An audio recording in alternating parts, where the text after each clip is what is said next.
अस्सलामुअलैकुम। मैं खाकसार नूरुद्दीन सानी आपके खिदमत में गज़ल लेके हाजिर हुआ हूँ। समाअत फरमाएं कि वफ़ा की राह में कितना है पेचो खम न समझेगा।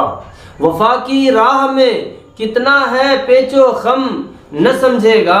हमारे गम को हरगिज़ भी वो अपना गम न समझेगा। हमारे गम को हरगिज़ भी वो अपना गम न समझेगा। अदब के ऐ नए राही हमेशा याद रखना तू। अदब के ऐ नए राही हमेशा याद रखना तू। तेरी छोटी सी गलती को ज़माना कम न समझेगा। तेरी छोटी सी गलती को ज़माना कम न समझेगा। परिंदे उड़ फ़ज़ाओं में मगर ये याद रखना तू। परिंदे उड़ फ़ज़ाओं में मगर ये याद रखना तू।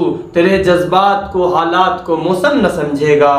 तेरे जज्बात को हालात को मौसम न समझेगा। अभी गैरों का कब्ज़ा है मेरे हमसाए के दिल पर।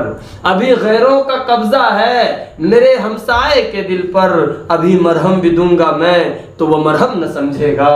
अभी मरहम भी दूंगा मैं तो वो मरहम न समझेगा। खुदा जाने ये मेरी ख्वाब में आकर कहा किसने, ज़माना एक दिन तेरे फ़न को भी कम न समझेगा। ज़माना एक दिन तेरे भी फ़न को कम न समझेगा। वफ़ा की राह में कितना है पेचो ख़म न समझेगा। हमारे गम को हरगिज़ भी वो अपना गम न समझेगा।